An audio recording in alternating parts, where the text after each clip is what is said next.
हाँ जी, तो आज का हमारा टॉपिक पॉइंटिंग थ्योरम।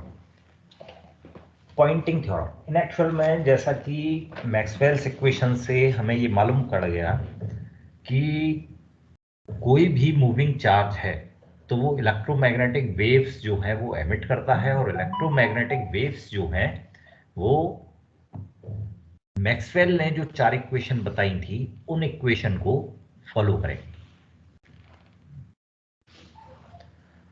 पॉइंटिंग ने उन्हीं 4 इक्वेशन की हेल्प से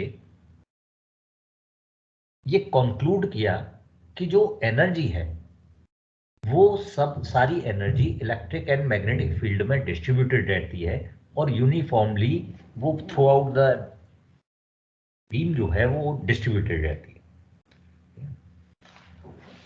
तो किस तरह से उन्होंने ये इस डिसीजन पर पहुंचे, आज हम उसका डेरिवेशन करेंगे।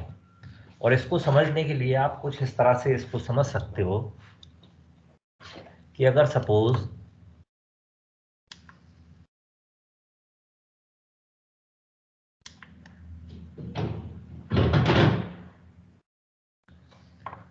हमारा ये सन है और ये हमारी अर्थ है, तो सन के अगर हम टेम्परेचर की बात करें तो सन का टेम्परेचर जो है वो है लगभग 4000 से 6000 केल्विन। एक एवरेज मान लेते हैं हम इसको कि 4000 केल्विन जो है वो सन का टेम्परेचर है। अब सन से लाइट अर्थ की ओर चल रही है, ये अर्थ की ओर लाइट आ रही है सन से। अर्थ पर आते आते अगर हम देखें टेम्परेचर तो लगभग लगभग 300 के आसपास टेम्परेचर होता है। यानी जो लाइट वेव्स वहां से चली वो 4000 की एनर्जी को लेकर चल रही थी और अर्थ तक आते आते ये 300 के एनर्जी रह गई। तो एनर्जी किस तरह से तो डिस्ट्रीब्यूटेड है और किस तरह से उसका सन से अर्थ तक हमारे पास तक आने में ये एनर्जी का लॉस हुआ। लगभग 3700 एनर्जी जो है ये कहाँ चली गई। तो इसका एक्सप्लेनेशन पॉइंटिंग ने अपनी एनर्जी ट्रांसपोर्टेशन की इक्वेशन डेवलप करके उन्हीं मैक्सवेल की 4 इक्वेशन से ये बात प्रूव की कि ये एनर्जी कहाँ कहाँ कैसे कैसे लॉस होती है और कहाँ कहाँ ये इलेक्ट्रोमैग्नेटिक वेव के अंदर डिस्ट्रीब्यूटेड होती है। उसी का हम डेरिवेशन करेंगे। तो अगर डेरिवेशन के लिए बेसिक कंसेप्ट अगर देखें तो इलेक्ट्रोस्टैटिक एनर्जी है, एनर्जी हमें डिस्ट्रीब्यूशन देखना है तो हमारे पास इलेक्ट्रोमैग्नेटिक वेव है, यानी एनर्जी जो होगी वो इलेक्ट्रोस्टैटिक एनर्जी होगी और मैग्नेटोस्टैटिक एनर्जी होगी। तो हमारे पास जो इक्वेशन है इलेक्ट्रोस्टैटिक एनर्जी की वो होती है half mu naught E square, sorry half epsilon not E square, ये इलेक्ट्रोस्टैटिक एनर्जी होती है। और अगर हम मैग्नेटोस्टैटिक एनर्जी की बात करें तो मैग्नेटोस्टैटिक एनर्जी होती है half mu naught H square, mu naught H square free space में। तो ये हमारे इलेक्ट्रोस्टैटिक एनर्जी, ये मैग्नेटोस्टैटिक एनर्जी। यानी अगर हम मैक्सवेल इक्वेशंस को ई स्क्वायर और एच स्क्वायर की टर्म में कन्वर्ट कर लें तो वो हमारी एनर्जी की इक्वेशन बन जाएगी। तो किस तरह से पॉइंटिंग ने ये काम किया तो उसको अब चलिए देखते हैं।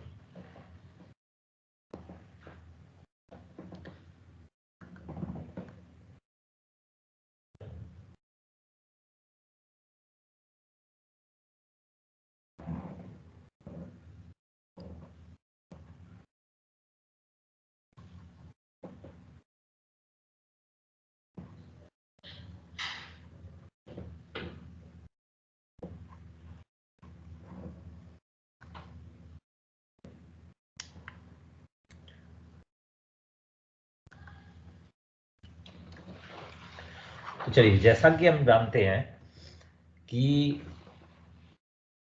एनर्जी ट्रांसफर सोर्स से रिसीवर के बीच होता है इलेक्ट्रोमैग्नेटिक वेव प्रोपेगेशन के थ्रू। ठीक है, जैसे कि सन से अर्थ तक अभी हमने डिस्कस की थी। तो मैक्सवेल इक्वेशन की हेल्प से एनर्जी ट्रांसपोर्टेशन की इक्वेशन जो है वो हमें डेवलप करनी है। तो अगर हम देखें हमारे पास 4 मैक्सवेल इक्वेशन है, divergence D equals to rho, divergence B equals to 0, curl E equals to minus del B over del T and curl H equals to J vector plus del D over del T है। तो जैसा कि आपने देखा कि first 2 equation तो जो है वो इनएक्टिव ही रहती हैं ज्यादातर जो है किसी भी ऑपरेशन में। तो मैक्सवेल्स की थर्ड एंड फोर्थ इक्वेशन को लेकर पॉइंटिंग ने काम करना शुरू किया।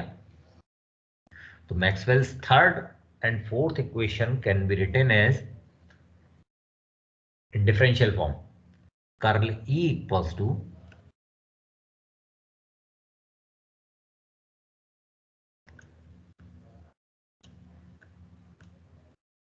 minus del B over del T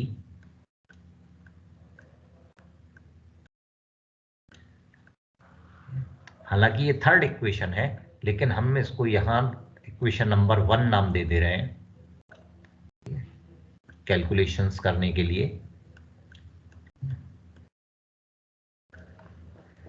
and curl H equals to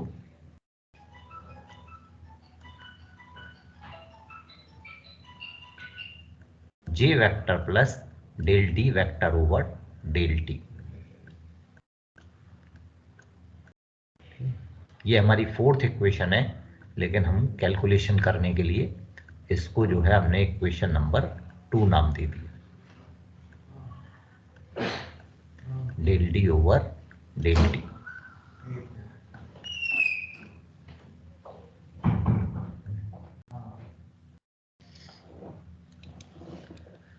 तो अब हमें जो हमारा पहला एम है कि हमें इसे एनर्जी की फॉर्म में बदलना है। तो जैसा कि हम जानते हैं मी equals to mu naught H होता है। तो अगर हम इक्वेशन नंबर 1 को एच से डॉट प्रोडक्ट ले लें और equation number 2 J equals to sigma E होता है, D equals to epsilon E होता है। तो इक्वेशन नंबर 2 का अगर हम विद रेस्पेक्ट टू ई जो है वो डॉट प्रोडक्ट ले लें तो ये दोनों राइट साइड जो है हमारी एनर्जी में कन्वर्ट हो जाएंगी।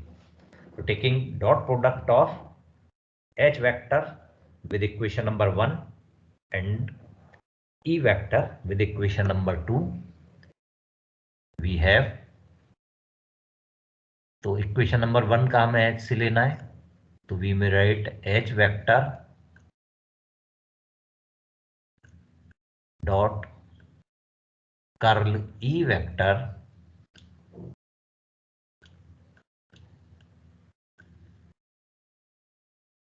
Equals to minus H dot del B over del T over del T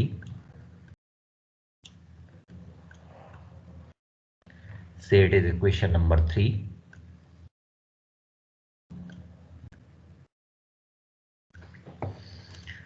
and equation 2 का हमें E से लेना है तो E vector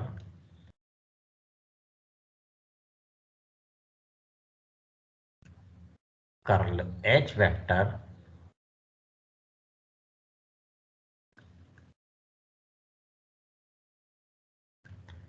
equals to E vector dot J vector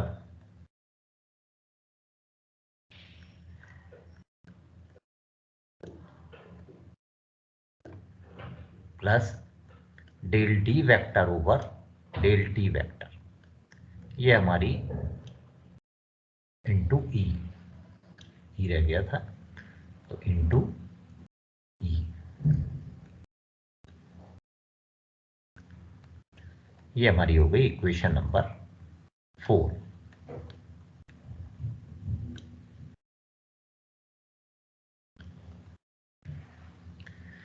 तो आप देखिए ये ऊपर वाली इक्वेशन जो है ये मैग्नेटोस्टैटिक एनर्जी की फॉर्म में कन्वर्ट हो गई राइट साइड इसकी, और इक्वेशन नंबर 4 की राइट साइड जो है वो इलेक्ट्रोस्टैटिक एनर्जी की फॉर्म में कन्वर्ट हो गई।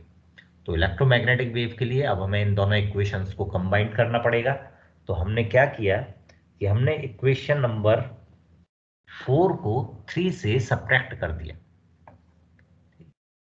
तो from equation 3 and 4 we have from equations 3 and 4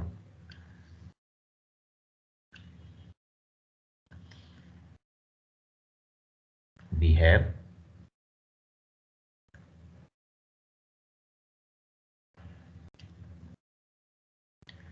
चलिए H vector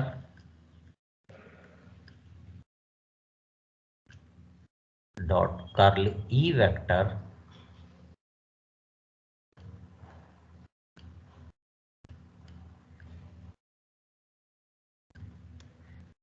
minus E dot curl H vector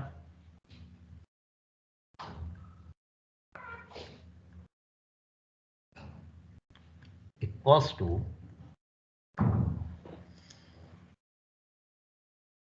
minus, हम क्या कर लेते हैं कि ये दो डेल वाले टर्म है, इनको एक जगह ले लेते हैं और इस तरह से कुछ लिख लिया हमने इसे, minus H vector dot del B vector over del T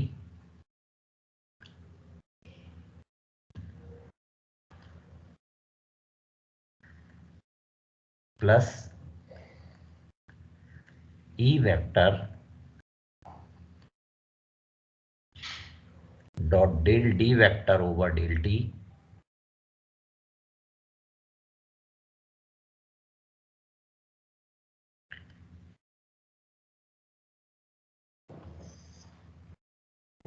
minus E vector dot J vector.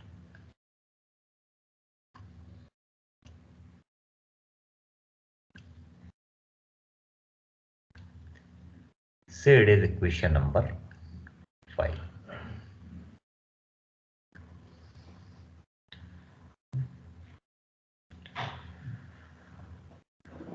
तो ये हमने इन दो इक्वेशन को एक इक्वेशन की फॉर्म में कन्वर्ट कर लिया। अब अगर हम इस इक्वेशन नंबर 5 के लेफ्ट साइड को देखें तो यहां ये टर्म जो आ रहा है H vector dot curl E vector minus E vector dot curl H vector, इन एक्चुअल में ये एक वेक्टर आइडेंटिटी को डिनोट करता है, ठीक है। और वो वेक्टर बाय आइडेंटिटी क्या है, तो हम डायरेक्ट उसको जो है यहाँ लिख लेते हैं इस एक्सप्रेशन को, but divergence E cross H, यानी दो वेक्टर अगर क्रॉस प्रोडक्ट में है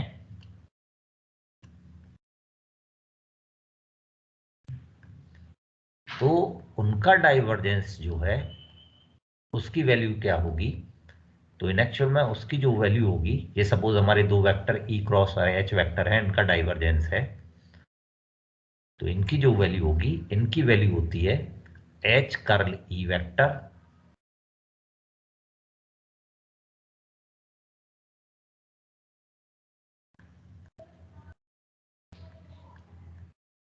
minus E curl H vector.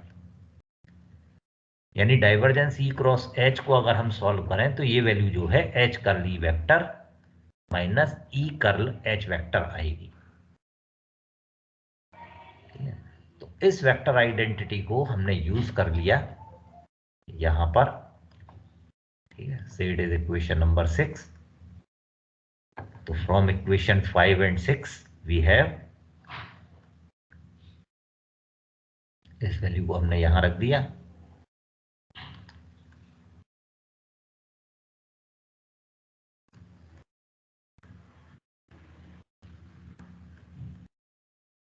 Five and 6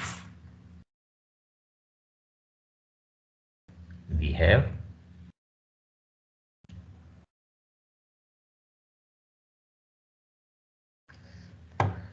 तो ये हमारे हो गया divergence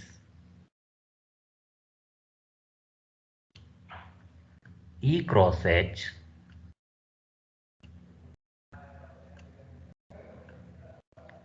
equals two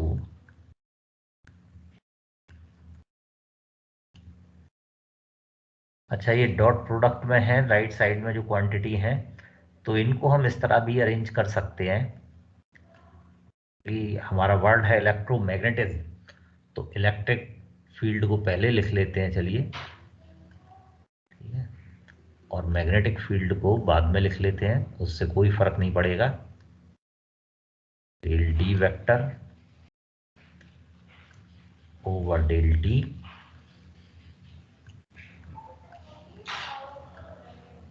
plus H vector dot del B vector over del T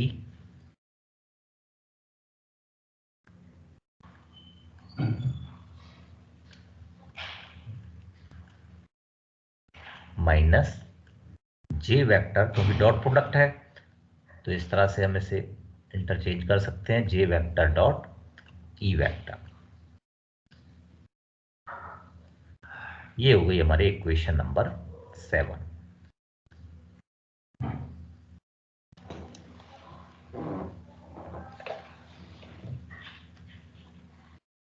तो देखिए कितनी सिंपल फॉर्म में जो है ये इक्वेशन कन्वर्ट हो गई। हमने जो है राइट लेफ्ट साइड में डाइवर्जेंस की फॉर्म ले आई और इधर सारा इलेक्ट्रोमैग्नेटिक फील्ड के रिप्रेजेंटेशन आ गई। तो जैसा कि देखिए पहले भी मैंने आपको बताया था कि डाइवर्जेंस जो होता है वो फ्लो को डिनोट करता है, ठीक है। तो ये जो इक्वेशन हो गई ये डिफरेंशियल फॉर्म हो गई एनर्जी ट्रांसपोर्टेशन की, क्योंकि डाइवर्जेंस हमारा फ्लो को डिनोट करता है, तो एनर्जी के फ्लो को ये इक्वेशन डिनोट करेगी। इस इक्वेशन को और सिंप्लीफाई हम कर सकते हैं, क्योंकि आप देख रहे हैं राइट साइड में जो है वो del D over del T और del B over del T है, और ई और एच वेक्टर भी है वहां। तो इस तरह से ऐसा लग रहा है जैसे कि डेल ओवर डेल टी जो है वो डिस्ट्रीब्यूट हो रहा है अंदर। तो इसको हम सिंप्लीफाई कर सकते हैं इक्वेशन नंबर 7 को। तो क्योंकि b इक्वल्स टू होता है हमारे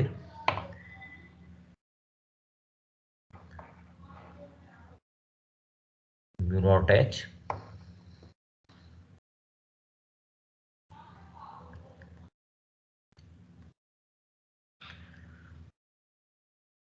b इक्वल्स टू होता है म्यू नॉट एच या म्यू एच, क्योंकि अभी यहाँ हम फ्री स्पेस तो डिफाइन कर नहीं रहे, तो इसलिए म्यू एच भी लिख सकते हैं ऐसे।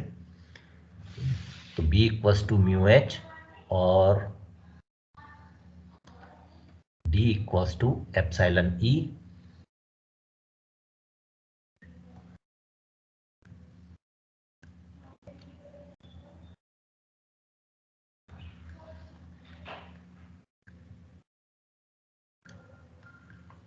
तो इस इक्वेशन को हम कुछ इस तरह भी लिख सकते हैं, divergence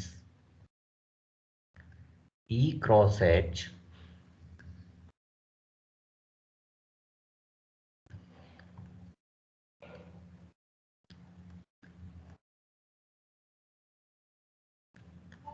equals to minus E vector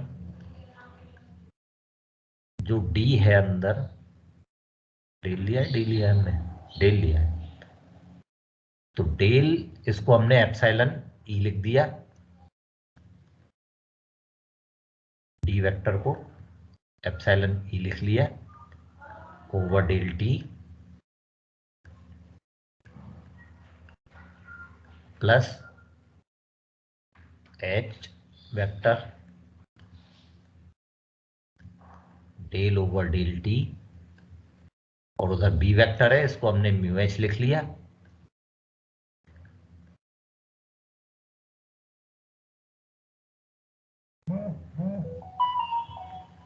minus J vector dot E vector,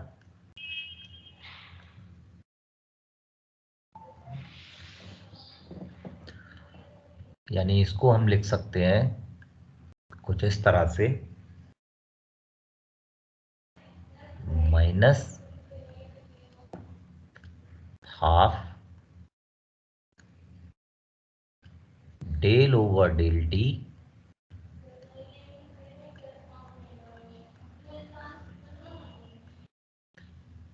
E vector dot epsilon E vector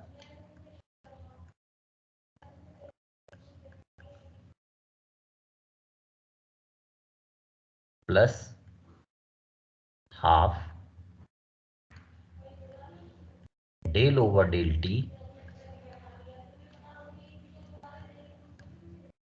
H vector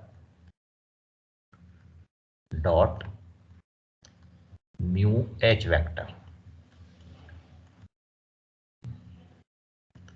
इस तरह से इसको लिखा जा सकता है। डिफरेंशिएशन की प्रॉपर्टीज है minus J vector dot E vector. तो इस तरह से सिंप्लीफाइड फॉर्म जो है इक्वेशन जो है वो हमारी बन जाएगी और divergence E cross H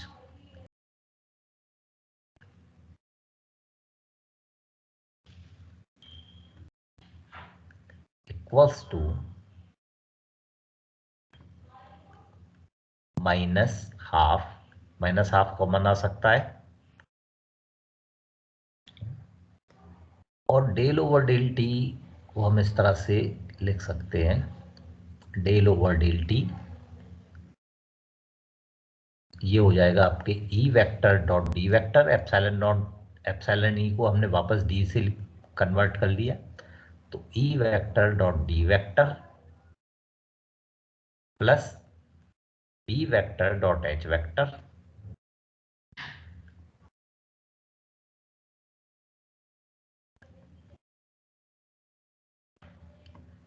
minus J vector dot E vector.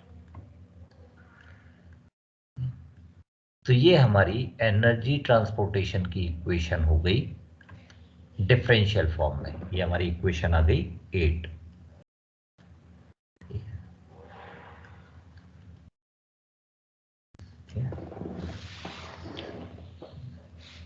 और अगर हमें लार्ज स्केल पर चाहिए कि पूरा सन से अर्थ तक किस तरह से एनर्जी जो है वो फ्लो हो रही है, तो हमें क्या करना पड़ेगा कि इसका वॉल्यूम इंटीग्रल लेना पड़ेगा। तो हमने जो है इसका वॉल्यूम इंटीग्रल ले लिया over a close surface S. तो ये इक्वेशन हो जाएगी हमारी। तो taking volume integral enclosed by surface S, volume integral divergence E cross H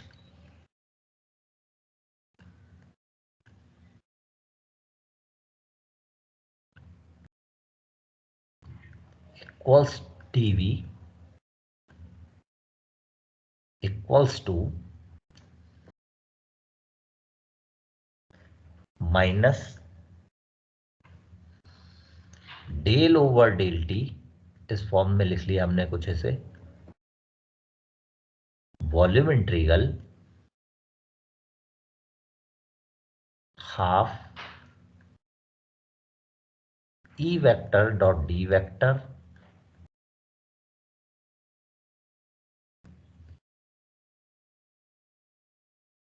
plus B vector dot H vector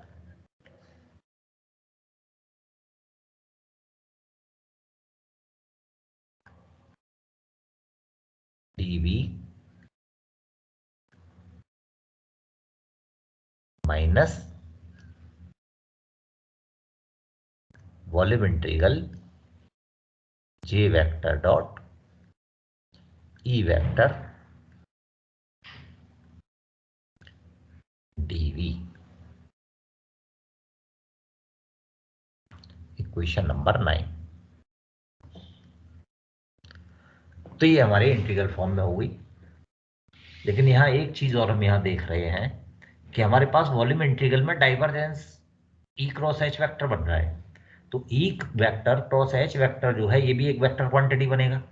तो इसका डाइवर्जेंस हम ले रहे हैं, यानी गॉस डाइवर्जेंस थ्योरम से इस फैक्टर को हम सरफेस इंटीग्रल में कन्वर्ट कर सकते हैं। तो ये काम भी कर लेते हैं लगे हाथ। तो यूजिंग गॉस डाइवर्जेंस थ्योरम,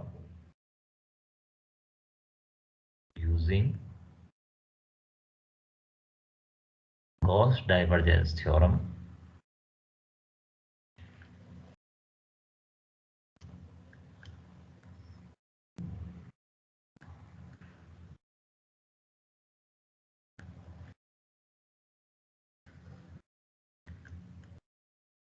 तो ये वॉल्यूम इंटीग्रल जो है ये सरफेस इंटीग्रल में कन्वर्ट हो जाएगा। तो ये हमारा बन जाएगा equation surface integral E cross H vector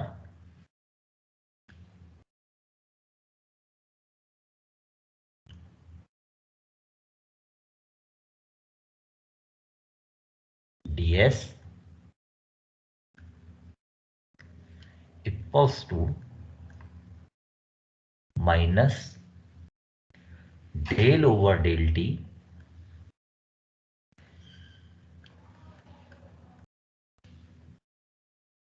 volume integral half E vector dot D vector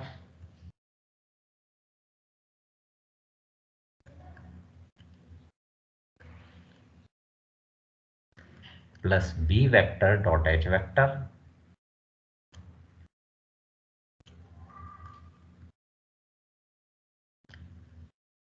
dv minus volume integral J vector dot E vector dv।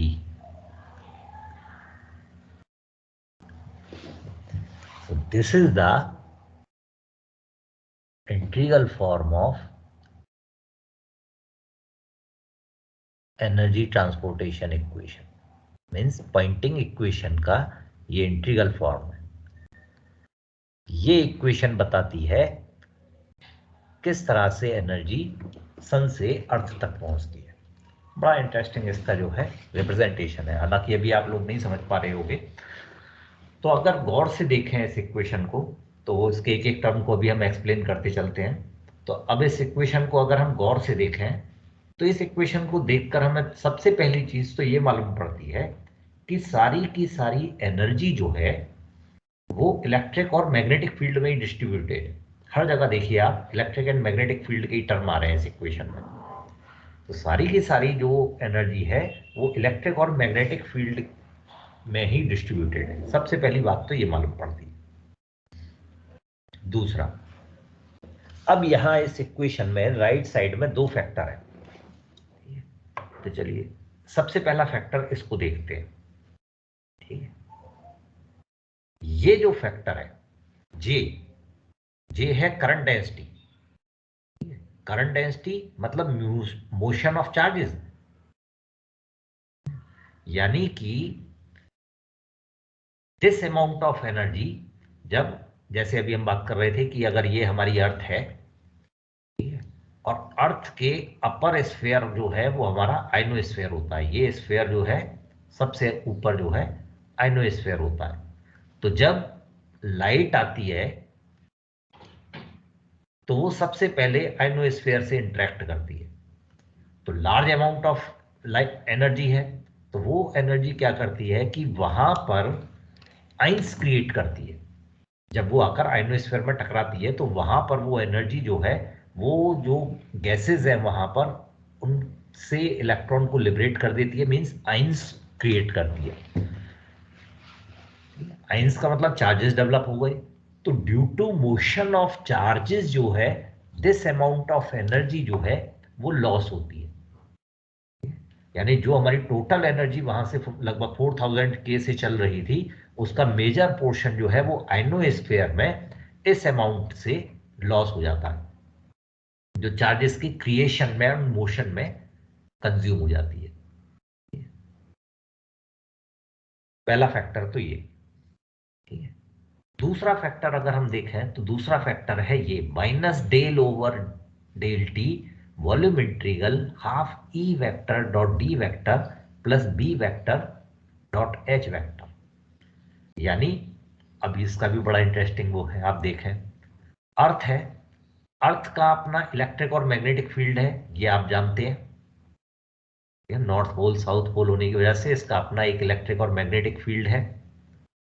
तो इतना अमाउंट ऑफ एनर्जी जो है, जो सेकंड फैक्टर में दिखाया गया है, इतनी अमाउंट ऑफ एनर्जी इलेक्ट्रिक और मैग्नेटिक फील्ड के इंटरेक्शन से अर्थ के लॉस होती है।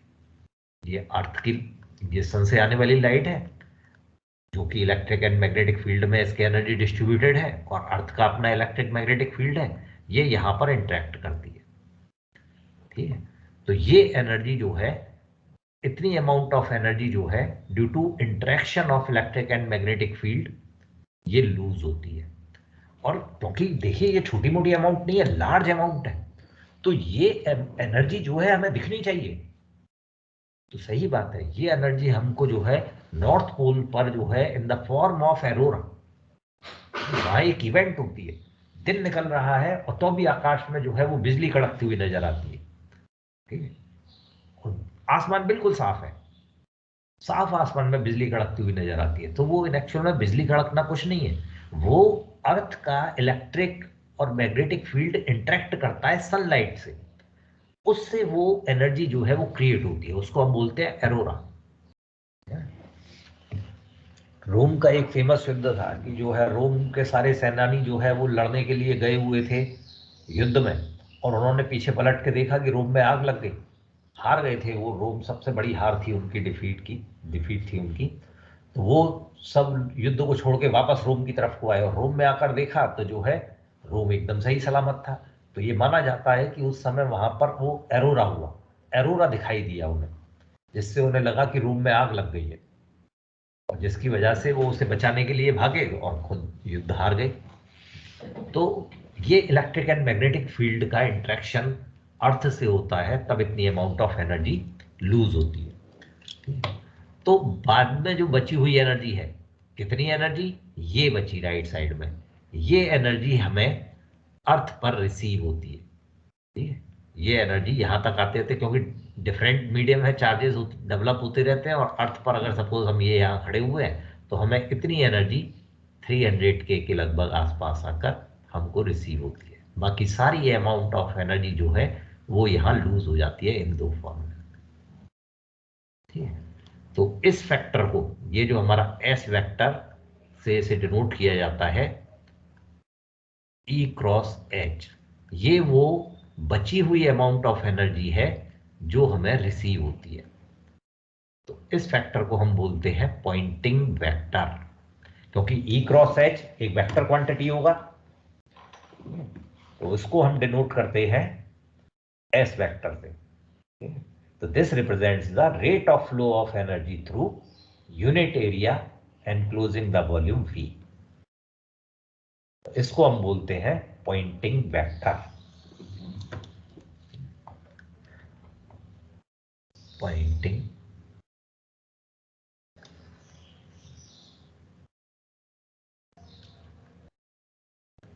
वेक्टर। तो इस तरह से पॉइंटिंग इक्वेशन हमें बताती है कि किस तरह से एनर्जी का ट्रांसपोर्टेशन होता है, और पॉइंटिंग वेक्टर हमें बताता है कि कितनी एनर्जी हमें रिसीव होती है। तो ये हमारा आज का टॉपिक था, तो चलिए फिर आज इतना ही रखते हैं।